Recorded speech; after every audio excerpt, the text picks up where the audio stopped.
Tere hommikust! Rõõm näha teid kõiki.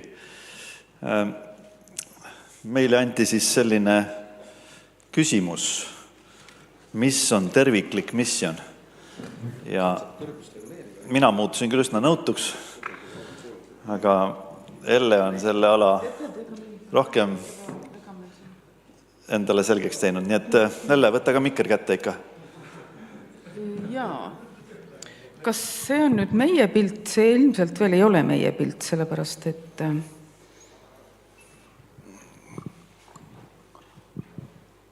vot nii, see on õige pilt. Jaa, tere hommikust kõigile minu poolt ka. Ega Meego ütleb siis, mis mul veel, kui Meego tuleb niimoodi, et mis mul siin öelda on, siis mis mina veel pean ütlema. Aga jah, ma ei tea, hakkame siis pihta või? Jah, me mõtlesime niimoodi, et me natukene vestleme Ellega ja siis me anname teile võimalust vestelda ja siis me tahaksime kuulda, mida te ütlete meile ja kui teil on midagi veel, lisaks kommentaaridele ka küsimusi tõstatada, siis kindlasti võib need üheskoos arutada. Umbes nii võiks olla ja me 11. pääseme kohvipausile, nii et saab olema selline hommik. Ja teema on meil siis, eks ole, missioon, jah? Oli nii. Mis on terviklik missioon, oli meil lausa. Tegelikult ma arvan, et ülistuslaulud juba viisid meid selle suure Jumala kogemuse juurde ja ega ilmselt vist missionist ei ole võimalik rääkida, vähemalt kristlikus mõttes ju, kui me ei räägi Jumalast. Ja hästi kokkupressitult me võiksime ju öelda, et missioon on Jumala missiooni elluviimine.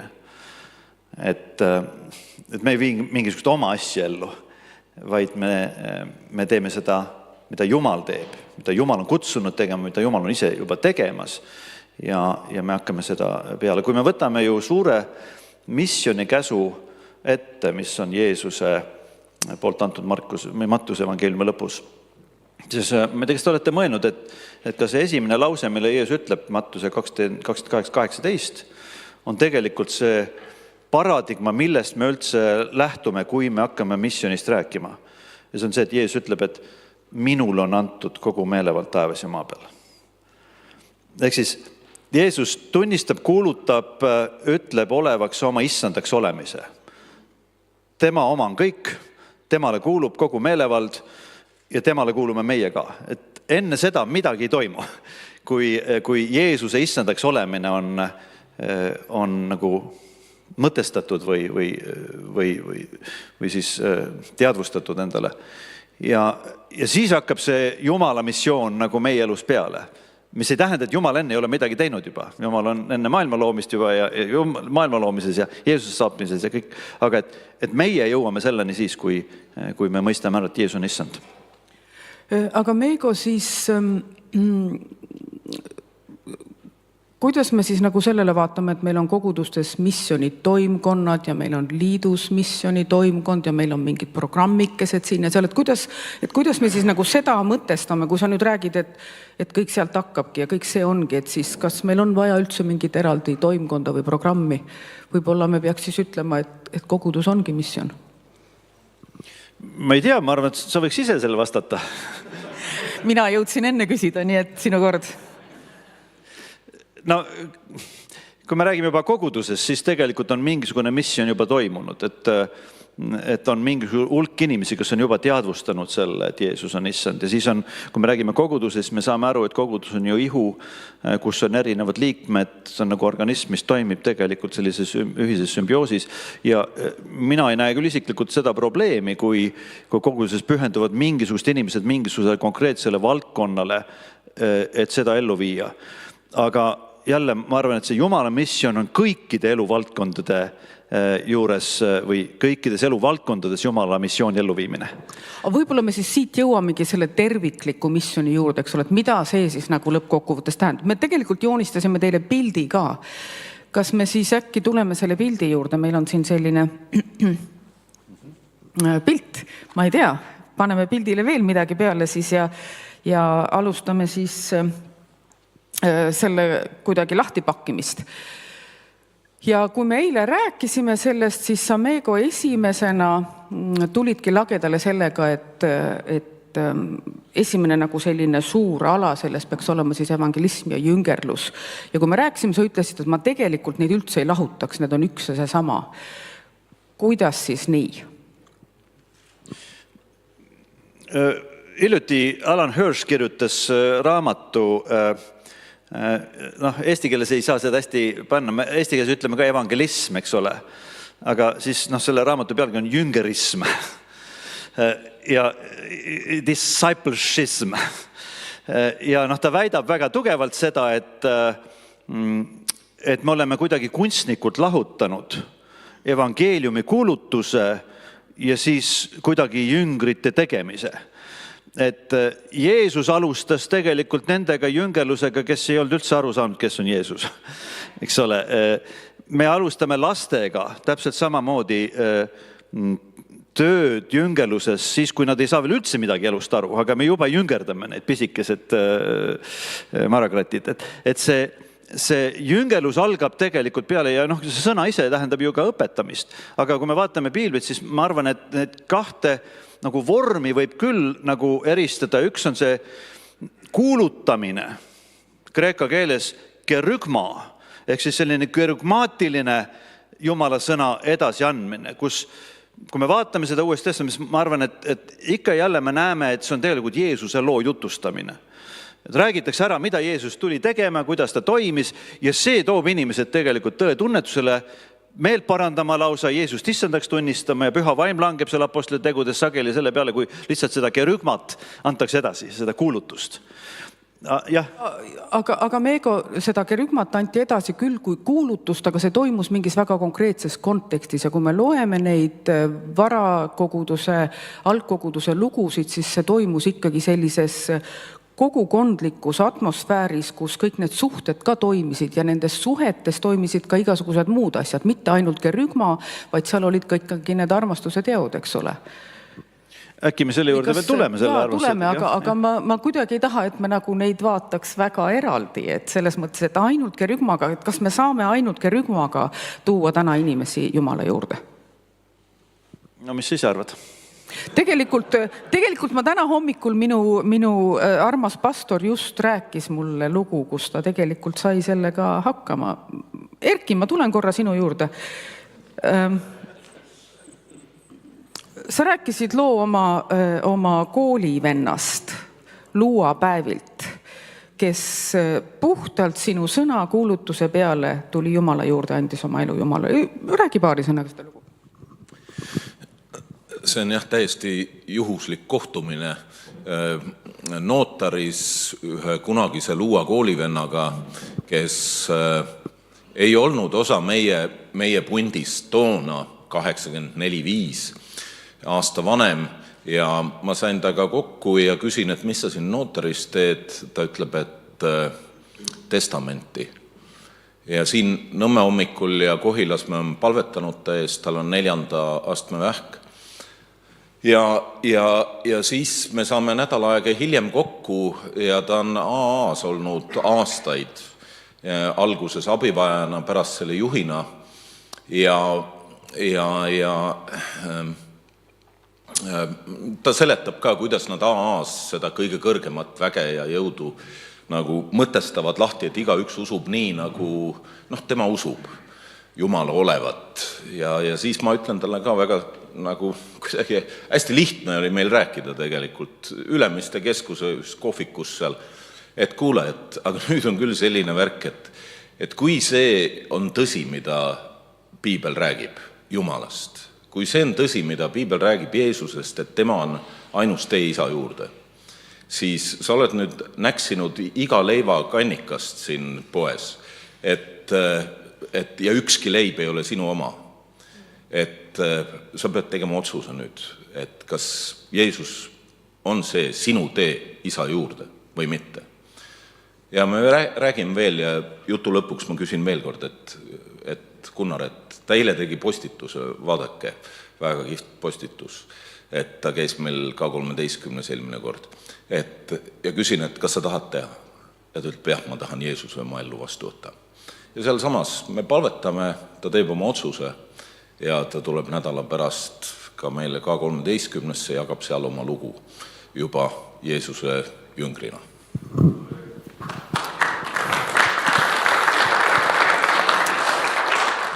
Nii et need lood on täiesti olemas, Meego, nii et ma arvan, et see on vastus ka sellele küsimusele, et kas ainult kuulutuse peale tulevad inimesed Jumala juurde?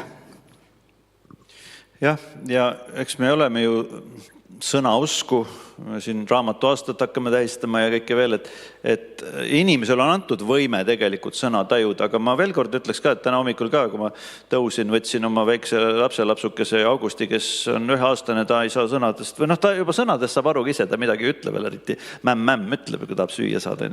Et siis tegelikult see jüngelus algab ikkagi peale veel enne, kui sõna tuleb. Selles mõttes on armastus, ja ma usun, et teie suhe ka on aastakümnete tagune, eks ole, kus on hoolimine ja kõik see, et väga raske on jagada inimestele, kui tegelikult nad meile korda ei lähe või meie ei lähe neile korda. Et ma usun, et selles plaanis on küll. Aga ma tahaks selle teise poole ka, et miks me panime siia just see missioon, üks dimensioon vähemalt missionis selgelt on jüngeluse missioon. Et ei piisa sellest, et me sõna oleme kuulutanud. Ma ise mõtlesin selle peale täna siin just istudes, et siin selle sama koha peal mina 5-aastaselt parandasin meelt. Johannes Jääger kuulutas siin kantslist evangeelium, ma teadsin, et lõpus tuleb see koht, kus tuleb kätt tõsta ja siis ootasin paaniliselt, et millal see kätk juba tuleb ja siis lõpuks tuli käsi tõsta ja siis tuli alla, palvetas minuga tegelikult. Aga et ega sellega ju siis missioon ei lõppe või see inimese Jeesuse issandaks tunnistamise protsess. Et siin samas oleme ristitud, siin on ristimishaud, eks ole, ja sa hakkad tegelikult selles elus nagu edasi minema. Ehk siis tegelikult on see õpetus, et didasko, see didaktiline pool on ka. Ja Jeesus ütleb, et minge ristige ja isa, poja, püha või mu nimes ja õpetades neid pidama kõike. Ja ma arvan, et siin tuleb siis ka see koguduse pool sisse. Et missioon on terviklik siis, kui inimesed jõuavad ikkagi sellesse osaduskonda või sellesse inimeste kogusse, kes tunnistavad Jeesuse issandaks ja kes viivad siis seda Jumala missiooni ellu.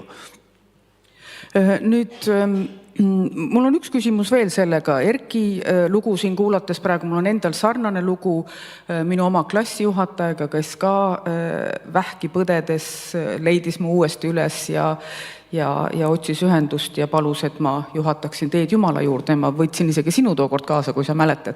Et neid lugusid on, kus inimesed oma hädas tulevad ja hakkavad otsima, kust saada abi. Aga kui nüüd inimene ei ole hädas, mis me siis peaks tegema?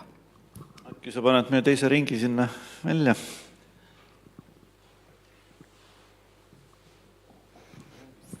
Mis me panime siia? Jaa, teepotig leidsin sinna eile õhtul, kui ma seda slaidi tegin ja ma arvan, et see tegelikult võiks tähistada seda hoolimist, armastust, teenimist, kõik see, mille kaudu tegelikult inimesed saavad ju kuidagi nagu aimu sellest, mida tähendab, et Jumal hoolib, et Jumal armastab, et Jumal on tegelikult meid teeninud Kristuses, kui ta saatis oma poja. Et ma arvan, et need ja ilmselt Eesti kontekstis on see võib-olla just selline osaduslik selline kogukond, mis tegelikult kuidagi annab seda sõnumit edasi. Ma olen pikka aega nagu mõtelnud ja juurelnud selle üle, et kas me oleme teinud kristlusest sellise hädaabi religiooni või kiirabi religiooni, et kui sul on häda käes, siis me teame, kes aitab. Aga kui häda ei ole, mis siis? Aga tegelikult inimestel on see vajadus osaduse järgi. Ja see osadus tegelikult sageli algab selle teetassi, kohvitassi ümber, kust hakkavad need lood kerima, kust hakkavad need lood nagu üksteist mõjutama ja saavad terviklooks ja mille keskel tuleb Jumal ja Jumala arm esile. Nii et ma arvan, et selline armastav kogukond on äärmiselt oluline. Aga see vist ei ole ainuke, mida me selle all siin mõtlesime. Jah, ja kui veel mõelda, eks ole, et me alustasime sealt, et Jeesus oli selle suure missiooni käsu. Mulle isegi meeldiks öelda, et see on tegelikult jüngerlusläkitus. Et ta ei ole nii palju käsk, kuivõrd ta on läkitus, see on minge. See on läkitus, aga kuidas me seda läkitust täidame, et läbi selle armastuse käsu, mille ta annab, armastada ligimist nagu iseennast. Ja kui me vaatame, kuidas Jeesus siis seda Jumala armastust välja elas, et ta elas seda ikkagi välja läbi halastuse ja ka läbi õigluse taotlemise. Ja kui me vaatame läbi Vana Testament, siis me näeme ka, et Jumal ootab ja prohvetide kaudu olles manitseb oma rahvast, et halastus ja õiglus oleksid ühiskonnas väljendatud ja elatud välja. Ja kunagi ma natuke uurisin, et kus see sõna tuleb, see halastus ja Karl Pajusalu, suur keeleteadlane, otsis paksud raamatud välja, ütles, et see on vana balti keele laen, et see on žala, on see tegelikult nagu see baltikeelne vorm ja siis meie keelde tuleb hala. Ja halastama on halale vastama. Ja vaadake nüüd, hala võib olla häälekas, aga ta võib olla ka hääletu. Ja väga palju on meie ühiskonnas täna hääletut hala. Ja ma arvan, et meie just kristlastena, kogudusena selles maailmas oleme see, kes oleme võimelised üldse seda halastamist nagu osutama. Et see hääletu hala võiks tegelikult leida vastukaja, keegi hoolib, keegi tuleb ja vastab. Ja ma arvan, kus seda on juhtunud, me mõtleme kas või Lootuse külale või mingi sellised missiooni algatused tegelikult me näeme, kui tohutult on see resoneerunud ka ühiskonnas. Nimelt aru saanud, et kristlased on relevantsed selles ühiskonnas ja see armastus leiab mingi konkreetse väljenduse. Aga see võib olla ka väga isiklik suhtes see samas, et kui keegi seisab surmaga silmitsi, see on ka halale vastamine. Aga äkki õigluse poolt sa saad natukene seda tuua? Õiglusest, et ma loeks piiblit ka, et see on, eks ole, see lugu, kus Jeesus alustab oma tööd ja teda hüljatakse oma kodukohas Luuka evangeeliumi 4. peatükist, kui ta siis läheb sünagoogi, võtab rullraamatu lahti ja hakkab lugema ja ütleb, issanda vaim on minu peal, seepärast on ta mind salvinud, ta on mind läkitanud kuulutama vaestele rõõmusõnumit, kuulutama vangidele vabaks laskmist ja pimedatele nägemist, laskma vabadusse rõhutuid, kuulutama issanda meelepärast aastat. Et see ka tegelikult toob selle õigluse teema ju väga tugevalt esile, millega Jeesus siis lagedale tuli. Ja mitte siis ise, vaid tsiteerib, eks ole, Vana Testamendi prohveteid seal. See õigluse teema ilmselt, me siin Eestis oleme juba väga ära harjunud sellega, et meil on kõigil sõnavabadus ja usuvabadus ja vabadus kokku tulla. Sellega harjub väga kiiresti ära, aga meie mäletame ja ma usun, et teist ka siiski osad veel mäletavad, kus ei olnud nii iseenesest mõistetav ja sellest sai lausa karistada. Ma mäletan, mina pidin minema keskkooli, aga see kool, kus ma olin, seal taheti teha kommunistlikku kooli. Ja siis ma olin küll 4-5-line õpilane, aga õppealajuhataja kutsus välja, ütles, et võt Helle, nüüd on sinuga niimoodi, et kuna sa kommunistlik noor ei ole, siis keskkooli sa ei saa. Ja pidingi koolist ära minema, sest mind keskkooli ei võetud. Et sellised asjad on minevik tänaseks päevaks. Aga me tuleme sellest taustast ja tegelikult neid maid, kus seda ju tegelikult see veel toimib niimoodi, neid on rohkem kui neid, kus on usuvabadus ja see situatsioon, nagu meie elame. Nii et kindlasti see on üks, nagu on see usuvabaduse teema ja mis on ka sellises baptistlikus DNA-s nagu algselt peale olnud, et me seisame inimeste õiguste ja vabaduste eest nende ühiskonnas uskuda, nii nagu nad siis heaks arvavad, ütleme niimoodi. Aga kindlasti tulevad siia ju juurde ka kõik nagu sotsiaalsed teemad. Me räägime väga sageli sellisest isiklikust pühitsuselust ja isiklikest pattudest ja vaatame, et meie asjad oleks Jumalaga korras ja kaaslastega korras, aga me sageli võib-olla ei teadvusta endale, kui me osalema mingites sellistes, mille kohta öeldakse struktuursed või strukturaalsed patud, mingid süsteemsed patud. Ja ma arvan, et see on see koht, kus me tegelikult võib-olla peaksime hakkama natuke rohkem kaevama ka oma koguduste sellises kontekstis ja teoloogias ja jumalateenistusel, et mis on need kohad, kus me tegelikult saaksime õigluse eest seista meie ühiskonnas. Ja siin tulevad kõik need vaeste teemad sisse, kuidas meie riik hoolitseb nende eest, kes on vaesed, kuidas me tegelikult vaatame kaugemale Eestist ka, et kus on need struktuurid, kus me osaleme, kus tegelikult inimesi orjastatakse kuskil kaugemal. Sest ma arvan, et see Jeesuse sõna seal, et ma olen tulnud tooma vabastust rõhututele ja laskma vabaks vange, siis see tegelikult puudutab kõiki neid sotsiaalse õigluse teemasid ka. Ja see on inimväärikuse küsimus ja kui me usume seda loomisloost algusest, et me oleme Jumala näo järgi loodud, siis iga inimene on tegelikult selle inimväärikuse saanud Jumalalt, mitte see ei ole meie anda nagu neile, me lihtsalt peame seda esile tooma, me austame Jumalat selle läbi iga inimese. Sul jälle on kindlasti neid lugusid põhjatult, eks ole, mina käisin sel aastal 2 Aafrika riigis ja ma olen ikka šokeeritud sellest, kuidas seal elatakse ühelt poolt, aga teiselt poolt ka, kuidas seal Kristuse evangeelium just nimelt läbi alastuse ja õigluse toimib, et on Keenias, näiteks ma olin augustis, on selline suur võrgustik lausa Mission of Hope. Ja ma pole elu sees käinud slummi koguduses, aga vaat seal Nairobi külli all on nagu 100 000 mahus inimesi elab lihtsalt prügimägedel. Ja seda on nii kohutav näha, selle keskel olla. Käisin ühes kodus seal ka niimoodi, et sa vaatad, et selline, seda kõike ei jõu kirjeldada, aga kui te kujutad ette nagu slummi põhjatus vaesus ja lapsed on seal kuskil nagu kanalisatsiooni ei ole, väiksed kraavid, kuhu kõik lasevad ja siis lapsed lasevad ringi ja see on kohutav olukord. Ja sama Mission of Hope, ehk siis lootuse mission. Mida nad teevad? Nad teevad sinna koolid. Ja sinna kooli tohivad tulla ainult lapsed, sest suured tulevad ja kiusavad neid muidu. Ja turva on kõik, eks ole.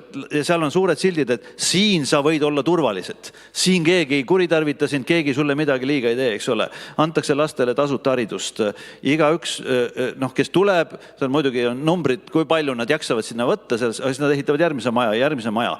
Ja siis nad rajavad koguduse, Mission of Hope, et lootuse kogudus, keset seda. Olingi, jutlustasin seal slummi koguduses, eks ole. Ja siis tuleb annetamise hetk ja kõik need vaesed inimesed, neil on, ma vaatasin ka, et miks nad nii kirevalt riides, aga ma sain aru, et see on mingi kasutatud riivaste asi, et siis tuuakse igaüks paneb nagu, mis ta selga saab endale, eks ole. Ja siis nad tulevad tantsides ja lauldes panevad oma annetus sinna. Ma ei tea, kus nad seda raha on saanud. Aga sa vaatad seda kõik, et keset seda lootusetust on tegelikult see lootuse sõnum ja ma nüüd Liberias olin 6 aega tagasi, siis seal mul oli palju pastoreid seal koolitusel ja ühe luteri pastoriga vesteldes ta ütles nii huvitavalt, et meie luterlik kirik siin Liberias, kui me kuskil oleme kohas, me peame tegema igal juhul 3 asja. Esimene asi, meil peab olema see worship, ehk siis see Jumala teenus, inimesed peavad saama tulla kokku ja Jumala palge ette, saama kogeda Jumala lähedust. Teine asi, meil peab olema kool igal juhul seal. Inimesed peavad saama haridust, sellepärast, et see on esimene asi, aitab neid tegelikult sellest välja. Ja 3. asi, me peab olema meditsiiniabi. Sest muidu lähevad kõik nõidad juurde. Ja see on uskumatu, mis tegelikult selle nõiandusega toimub, sest meditsiiniabi on 300 kilomeetrit kaugel. Kui keegi paigeks, siis lähim raviarst on seal see posi, eks ole.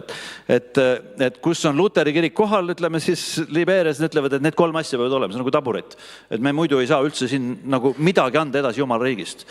Et me saame aru, kui oluline selles maailmas nagu see armastuse osutamine läbi alastuse ja läbi õigluse, aga sul on neid lugusid põhjatult. No minu üks sellistest lemmik võib-olla maadest või lugudest või inimestest on Liibanon.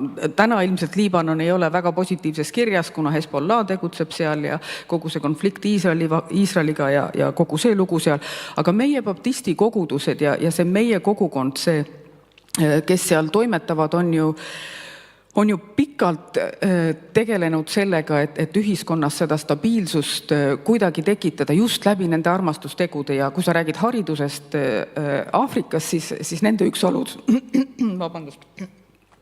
alustaladest on ka haridus. Kui ma ei räägi nii pikalt kogu aeg, nüüd läheb hääl ära. Aitäh, Gunnar. Nüüd, kui ma käisin aprillis, ma olin viimati Liibanonis ja me käisime vaatamas ka ühte. Kas tegid lahti selle juba?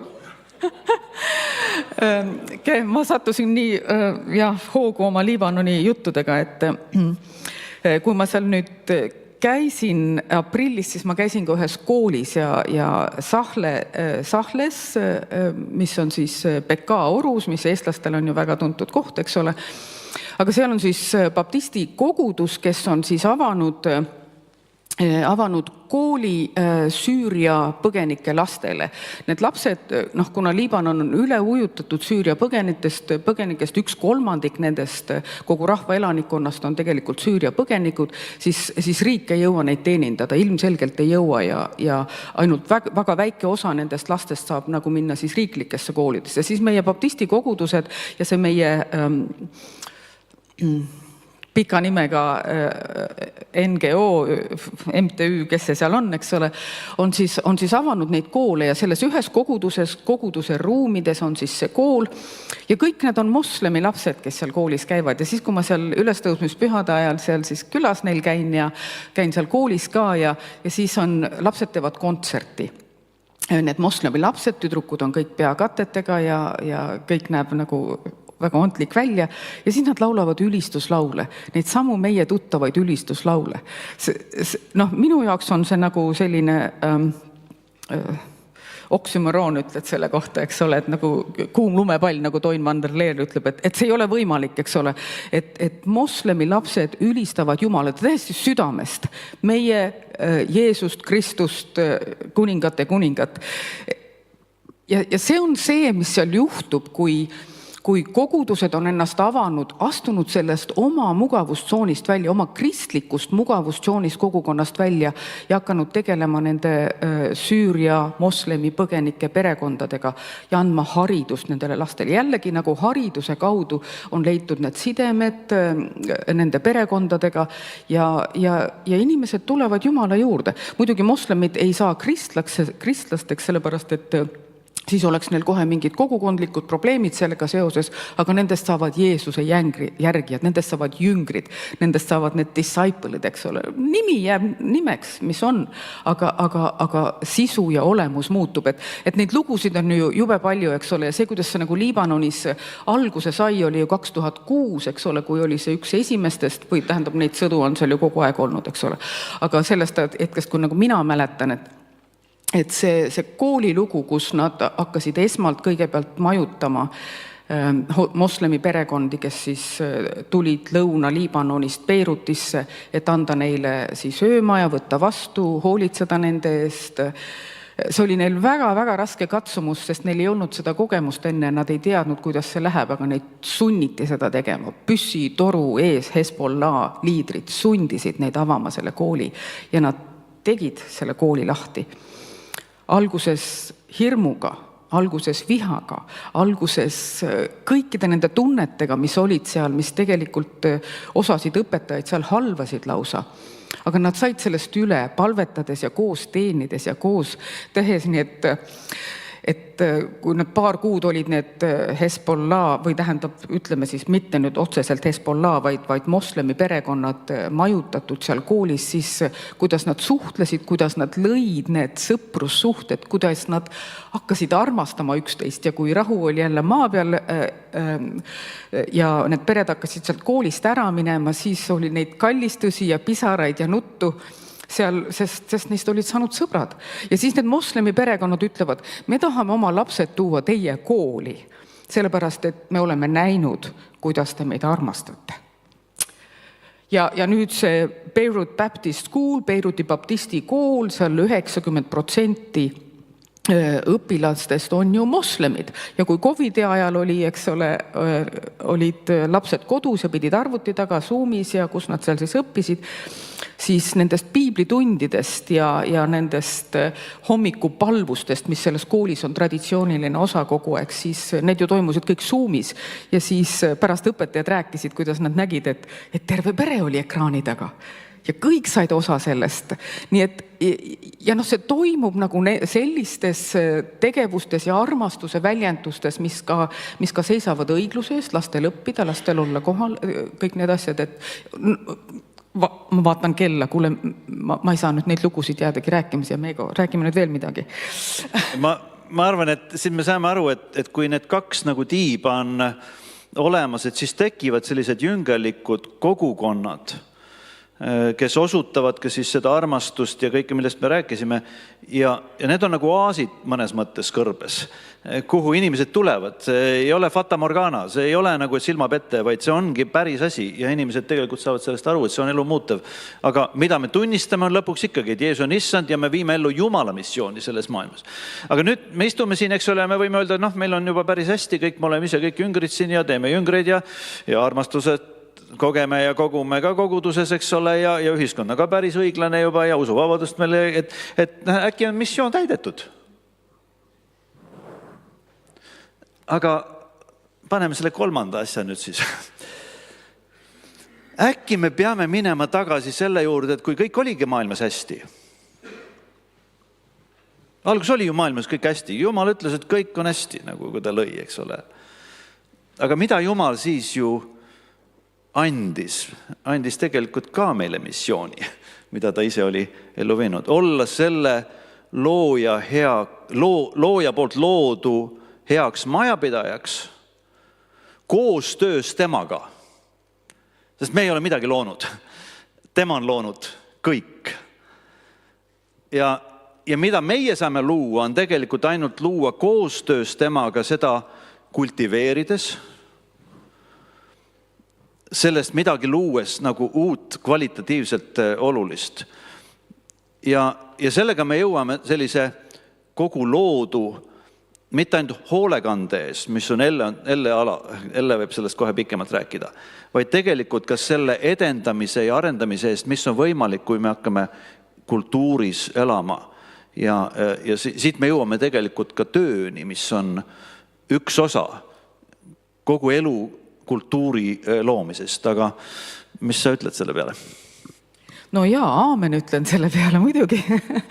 Aga ma mõtisklen siin nende asjade üle ja ikka ja jälle nagu avastad mingeid uusi asju. Ja üks asi, mida me siin just osalesime, kas Helina on ka siin? Jaa, Helina oli natuke veidi aega tagasi oli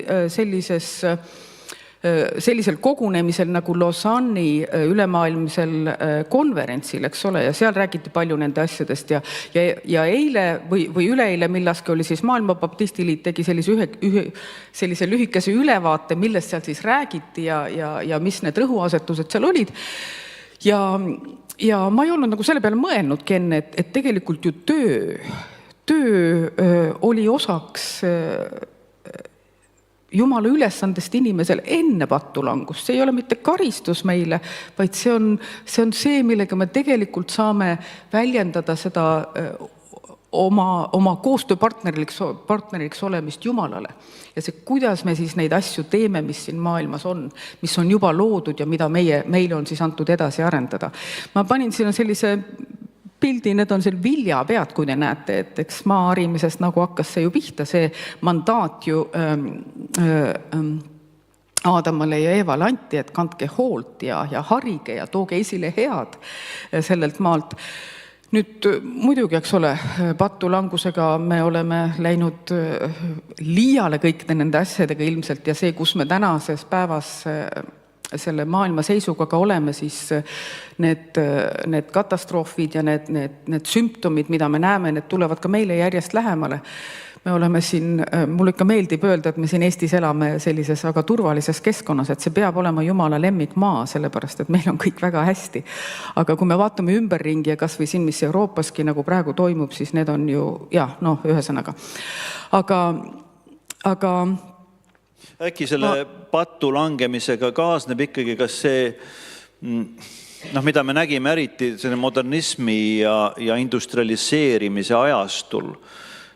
Kõige räigemalt oli see tõenäoliselt Nõukogude totalitaarateistlikus režiimis, eks ole, kus öeldi, et me ise loomegi kõik ja paneme jõed täispidi jooksma ja kõik seal võtame looduselt, ei anna mingit armuandeid see loodus meile ja selline nagu ma ei taha kole sõna võib-olla, aga selline nagu looduse vägistamine mõnes mõttes.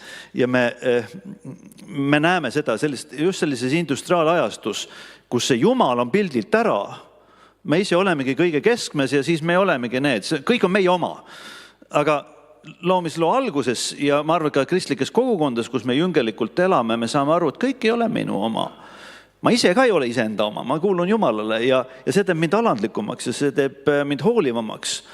Ma mäletan, kui me siia samasse pühapäeval hommikul teenistusele tulin, et me elasime kesklinnas ja siis me tulime rongiga tihti peale. Isa tuli ilmselt juba varem, siin oli teenistus või kooriharjutus või midagi, aga me emaga tulime, siis mina ja mu vend ja me läksime Lilleküla rongijaama ja seal oli Aasa tänav, mida mööda me alati läksime. Ja seal olid niimoodi kuused ääres. Ja siis me alati tegime pai nendele kuuskedele, igal kuusel oli oma nimi.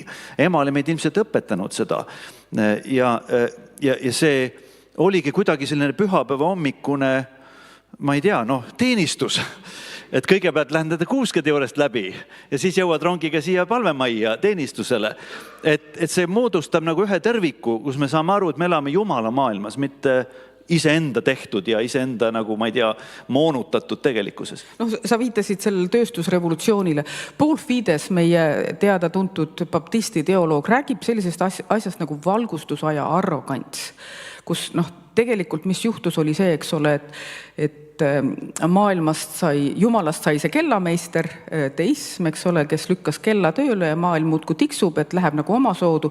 Ja siis inimene oli nagu väljaspool seda ja tema mõõtis ja kaalus ja uuris ja puuris ja siis võttis üle ja et kõik nagu enda heaks nagu tööle panna. See on see, millele sa viitasid, eks ole.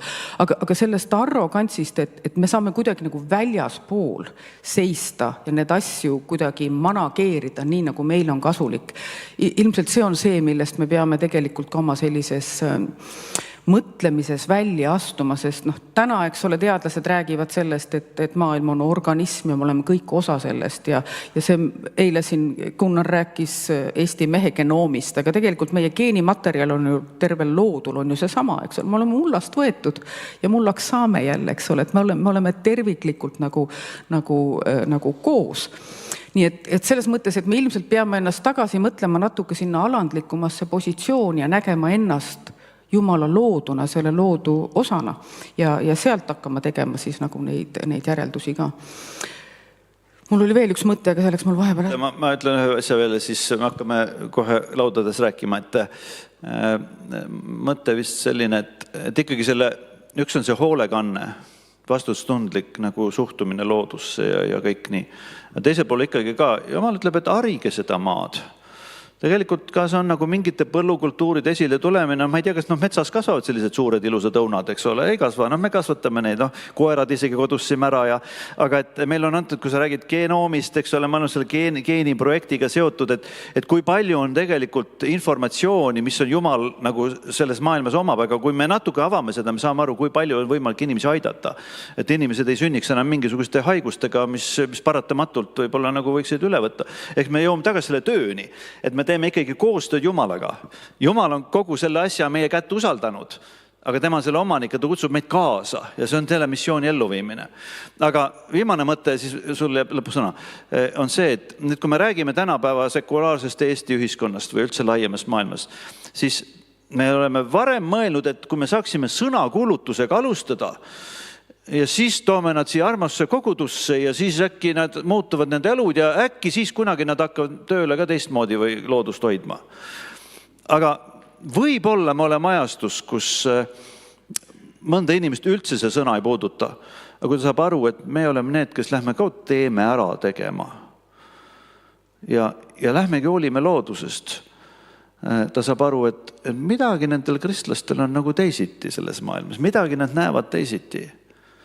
Või on need inimesed, kellele üldse sõna korda ei lähe, loodus ka korda ei lähe, aga nad on vaesuses ja viletsuses või mis iganes, SMS-laenudes koormal, eks ole, ja siis kui kristlased tulevad ja aitavad neid, et nad saavad läbi armastuse tegude.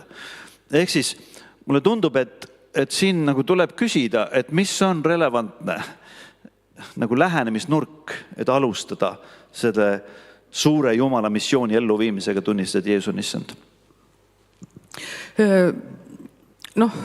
Jah, ma räägin siia ühe loo ühest katoliku kirikust siia lõppu veel, et võib-olla nagu tekib küsimus, et kes siis nüüd looduhoiu kaudu Jumala juurde tuleb ette. Aga meil täiesti üks näide on ühe koguduse põhjal olemas ja ma olen seda Eesti Kirikute Nõukogu kontekstis rääkinud ja ma arvan, et see on kuskil isegi ära trükitud selles pisikeses raamatukes, mis EKN välja andis. See oli Zürichis, kus ma käisin ühe meie Maailma Baptistiliidu grupiga vaatamas, et kuidas siis kogudus teeb looduhoiuprojekti. Ja nad tegelikult, mis nad seal tegid, oli siis, et nad püüdsid oma hooneid renoveerida niimoodi, et nad oleksid siis jätkusuutlikumad või energiasäästlikumad selle koha pealt. Oma mingid maa-alad, mis need seal olid, nad tegid selliseks biodiversiteet, elurikkus on eesti keeles sõna, et elurikkus kasvaks seal ja mingid sellised projektid olid, aga kuna neil oma koguduse keskel neid eksperte ei olnud, siis nad pidid külaga koostööd tegema või selle piirkonnaga, kogukonnaga, kus nad siis elad, nii et nad haarasid eksperte kaasa. Ja siis nad muidugi arvasid, et peaks tegema ka mingeid selliseid seminare või workshoppe meie kogukonna inimestele, et nad saaksid aru, mis me oleme teinud ja mida me nagu neilt ootame, kus me koostööd teeme. Nii et nad alguses nagu enda arvates tegid sellise looduhoiu või keskkonnasäästliku või energiasäästliku projekti oma koguduse jaoks. Ja kuna nad pidid sidemeid looma teistega oma kogukonnas, siis äkki nad avastasid, et et sellest on saanud missioniprojekt, sest need inimesed, kes nägid, et kogudus tegelikult hoolib nendest asjadest ja hoolib sellest ümbritsevast loodust ja tahab midagi ära teha meie terviku kogukonna jaoks, siis see kõnetas neid. Nii et kui nad nagu ise analüüsisid pärast kogu seda protsessi ja jagasid seda, siis nad ütlesid, et sellel oli täiesti teistsugune tulemus, kui me ootasime. Ja meie maja on nüüd palju energiasäästlikum, aga meil käib palju rohkem inimesi koguduses, sellepärast nad said aru, et me teeme midagi, mis on oluline meie kogukonna jaoks. Nii et ma arvan, et need asjad nagu ehituvad kõik sellele samale alusele ja me saame tegelikult tervikuna läheneda nendele küsimustele. Ma arvan, et üks asi on võib-olla see, mis on ka meiega juhtunud sellises vabakiriklikus teoloogias, et me oleme hakanud seda Jumala lugu ikkagi rääkima mitte päris otsast, vaid kuskilt sealt algusest või pigem nagu see, kus me nagu näeme, et see meie inimese roll on muutunud ja see on patulangus. Väga paljud kogu meie temaatika hakkab ju sellest, eks ole, et me oleme pattu langenud ja me vajame päästmist. Ja siis tuleb kogu see lunastuse lugu sinna sisse. Aga see esimene otsakene, see, kus Jumal lõi ja millise mandaadi ta andis inimesele ja milleks ta meid kutsus ja milleks ta meid tegi, et see kuidagi jääb nagu sinna tahaplaanile ja me sellele ei pööra nii palju tähelepanu. Aga ma arvan tõesti, et sellise tervikliku missioni kujundamisel meie koguduste ja meie endi jaoks me peame hakkama päris otsast pihta piiblit lugema, kuni lõpuni välja. Ja kui me vaatame need 2 kujundit, maailma loomine ja mis sellega kaasnes ja lunastus, millega lõpeb ilmutuse raamat, et Jumala telk tuleb alla maa peale inimeste keskele ja toob kõik need suguarud ja kogukonnad sinna kiitma ja tänama, siis see on see raamistik, kuhu tegelikult me peaksime paigutama ka oma koguduse missioni.